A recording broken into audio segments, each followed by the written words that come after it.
Hello everyone, it's Glenda and welcome back to my channel, Creative Grandma.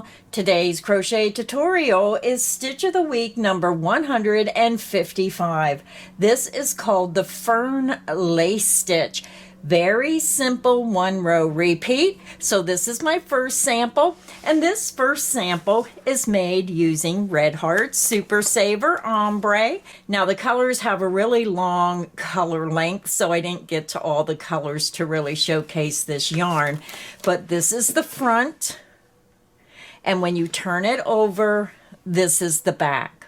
This pattern is a stitch multiple of 6 plus 4, so you would chain 6, chain 6 again, keep chaining in multiples of 6. When you get it to the width you want, then you add 4 more chains. So this is my first sample.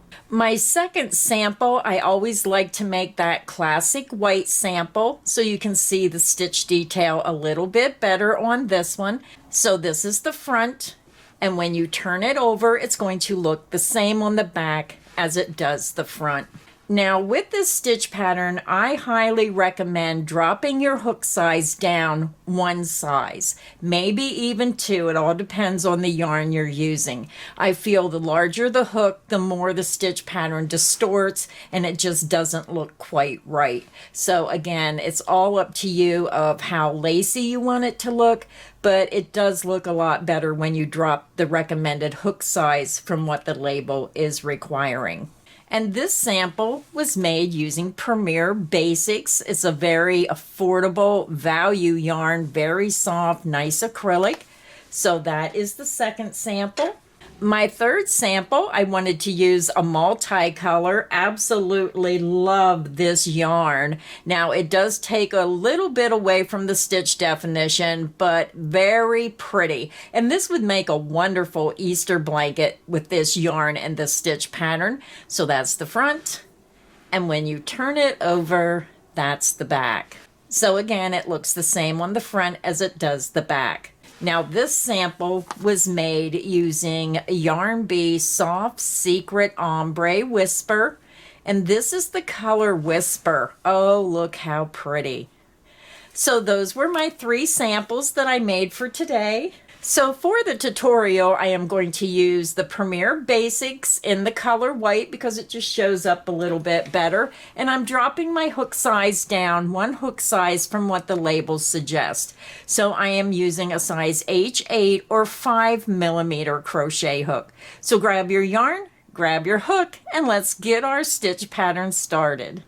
I have my yarn attached to my hook, and you can join your yarn to your hook in whatever method you prefer. Now I want to remind everyone all my crochet tutorials are filmed using USA crochet terms. So we're going to begin and we're going to chain 28. That is the multiple of 6 times 4 for 24, and then we add 4 more chains for a total of 28. You're going to yarn over, pull through the loop on your hook. This creates your first chain.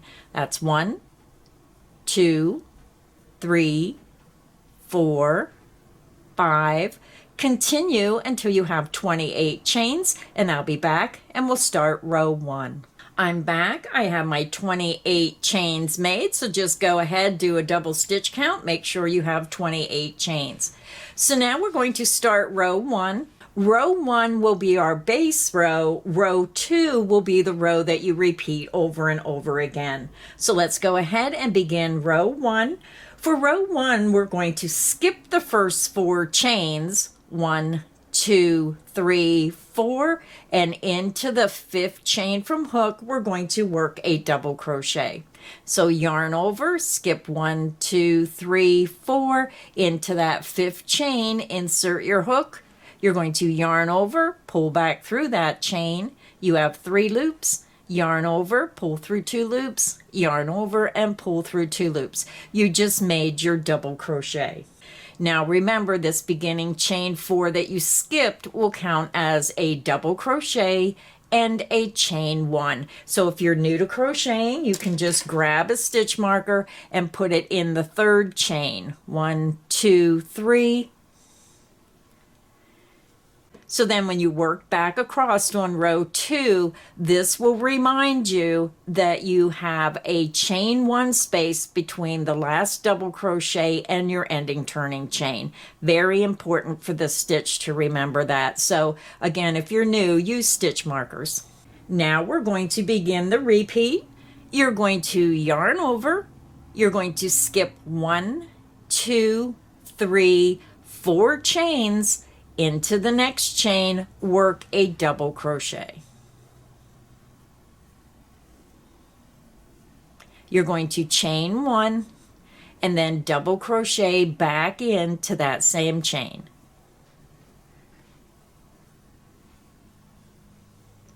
So when you look at your work, you made a V-stitch. You're going to have a double crochet, chain 1, double crochet all into that same chain. Now we're going to do this one more time into the next chain. Yarn over, insert into the next chain, work a double crochet, chain 1, and then double crochet back into that same chain. And when you look at your work, you're going to have 2 V-stitches side by side. And that is the end of the repeat. So let's do the repeat again. You're going to yarn over. You're going to skip 1, 2, 3, 4 chains into the next chain, work a double crochet,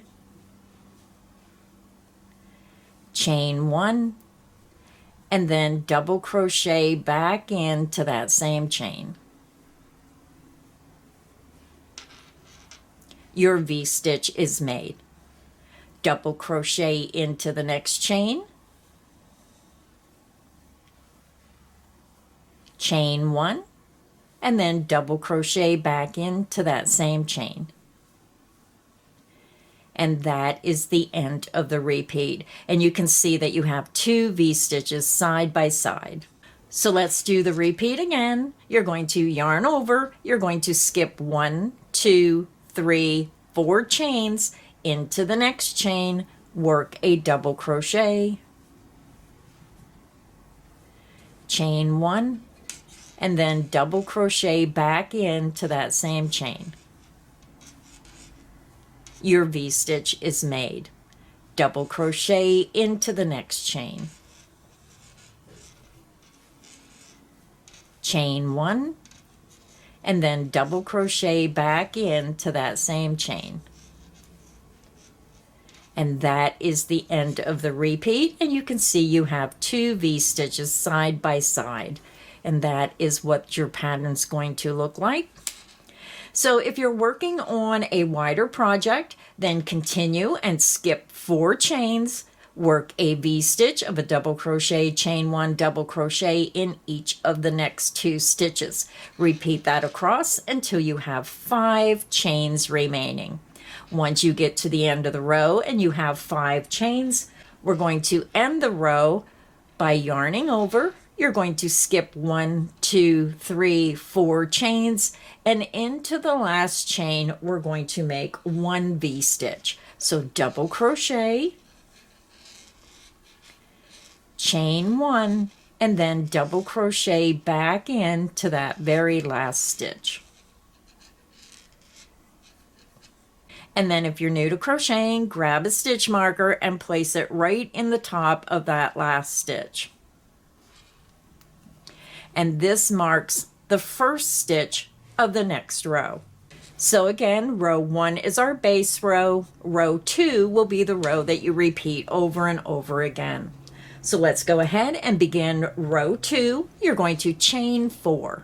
1, 2, 3, and 4. Now this beginning chain 4 will count as the first double crochet plus a chain 1 here and throughout. You're going to turn your work.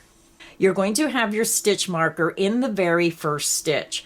So now we're going to work a double crochet into the first stitch. So very easy to see where that first stitch is because you have a stitch marker there.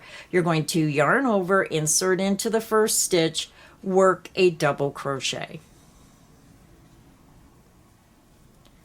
Then you want to remove your stitch marker. and you want to come over to that beginning chain 4. You want to count up 3 chains, 1, 2, and 3.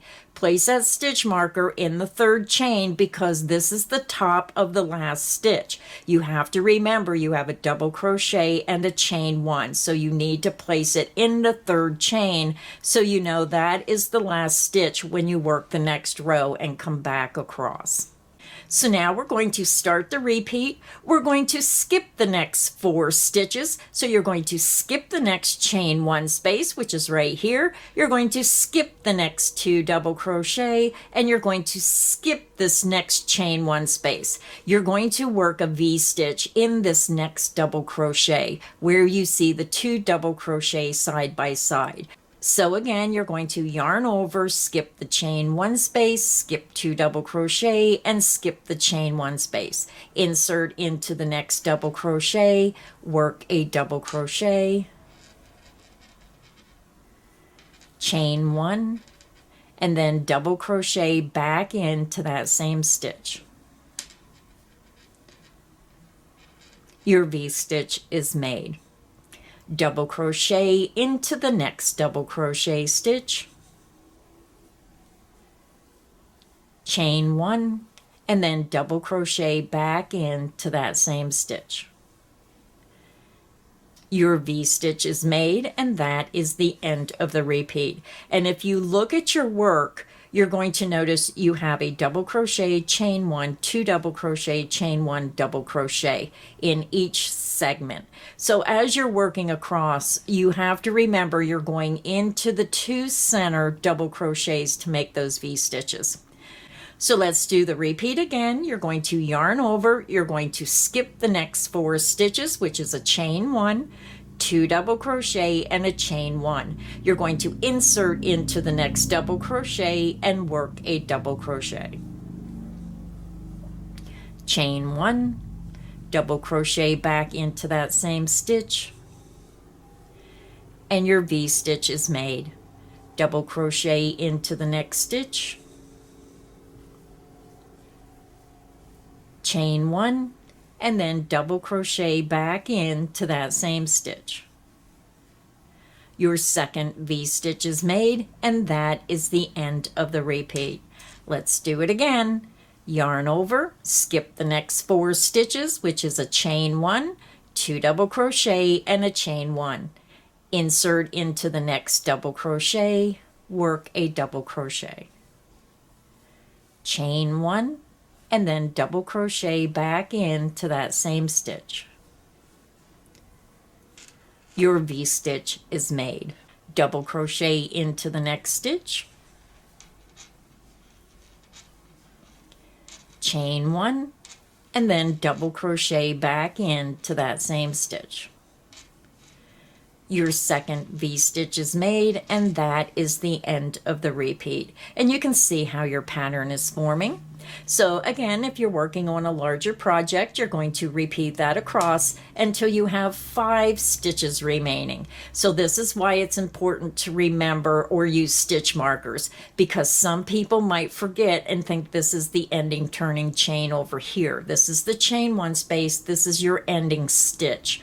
So you should have a total of 5 stitches remaining at the end of the row. So you're going to have your chain 1 space, that's 1, 2 double crochet, that's 3, a chain 1 space, that's 4, and then your ending stitch right here, part of that ending turning chain, and that is 5 stitches. So to end the row, you're going to yarn over, you're going to skip the next 4 stitches, which is the chain 1, the 2 double crochet, and the next chain after that last double crochet. You want to insert into the chain with the stitch marker. Work a double crochet,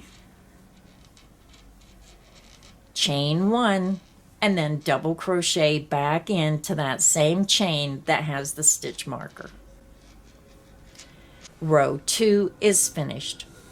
So now to begin the next row, remove your stitch marker, place it into the very last stitch you made, and this helps you know where your first stitch is when you do the next row. So row 2 is the repeat row, so I'm going to work it one more time with you. You're going to chain 4, 1, 2, 3, and 4. You're going to turn your work. Now remember, the beginning chain 4 counts as a double crochet plus a chain 1. You're going to work a double crochet into the very first stitch, and you should have a stitch marker in that first stitch. Yarn over, insert into the first stitch, work a double crochet. Then you're going to remove your stitch marker. You want to come over to your beginning chain 4, count up 1, 2, 3, insert into the third chain, which is the top of the first stitch, and then you have your chain 1. Very important using this step. So let's go ahead and start the repeat. You're going to skip the next 4 stitches, which is the chain 1. You're skipping the 2 double crochet, skipping the chain 1. You're going to work a double crochet into that next double crochet stitch, chain 1, and then double crochet back into that same stitch. Your V-stitch is made. Double crochet into the next stitch, chain 1, and double crochet back into that same stitch. And that is the end of the repeat, and you should have 2 V-stitches side by side. Let's do the repeat again. You're going to skip the next 4 stitches, which is the chain 1, 2 double crochet, and the chain 1. Into the next double crochet, work a double crochet, chain 1, and then double crochet back into that same stitch. Double crochet into the next stitch, chain 1, and then double crochet back into that same stitch. When you look at your work, you're going to have 2 V-stitches side by side, and they should be right in the center of those 2 double crochets below when you look at the V-stitches. Let's do the repeat one more time. You're going to skip the next 4 stitches. You're skipping the chain 1, you're skipping the next 2 double crochet, and you're skipping the next chain 1 space. Double crochet into the next stitch, chain 1, and then double crochet back into that same stitch. Double crochet into the next stitch, chain 1, and then double crochet back into that same stitch. And that is the end of the repeat. And again, you should have 2 V-stitches side by side right in the center of those 2 V-stitches below. So if you're working on a wider project, just continue doing the repeat until you're over to the last 5 stitches. Now remember, you're going to have a chain 1, you're going to have 2 double crochet, and you're going to have this ending turning chain. But you have to remember that you have a chain 1 space here and then your stitch. So that beginning chain 4 when you started the previous row counts as a double crochet and a chain 1. And this is the only part that I think will confuse someone who's new. And that's why it's important to use the stitch marker. So let's go ahead and finish this row. We're going to skip the next chain 1 space. You're going to skip the next 2 double crochet, and you're going to skip this next chain 1 space. Then you're going to work a V-stitch in this next chain where you have your stitch marker. Yarn over, insert into that stitch where you have your stitch marker, work a double crochet. Chain 1, and double crochet back into that same stitch. And then the first thing you want to do is move those stitch markers up as soon as you start and finish a row. So go ahead and place it right in the top of that last stitch made. And again, when you turn your work, it's going to show you where your first stitch is. And that's how easy it is to do the fern lace stitch. So again, if you keep working, this is what it's going to look like in the white. Very beautiful classical white, no matter what stitch pattern you use. You can also use a multicolor, or you can use one of those self-striping yarns. No matter what color you use, it's a very beautiful stitch. So if you enjoyed this video, make sure you hit the like button. Make sure you subscribe so you don't miss any of the crochet fun here on Creative Grandma's channel. Now remember, I have over 250 stitch patterns on my website, creativegrandma.net. They are free. All you have to do is go to the website, click Stitch of the Week. You can scroll down over all the stitch patterns. Just click on the name of the stitch you would like. You can print out the pattern and get started right away. So until next time, stay inspired and happy crocheting. Bye, everyone.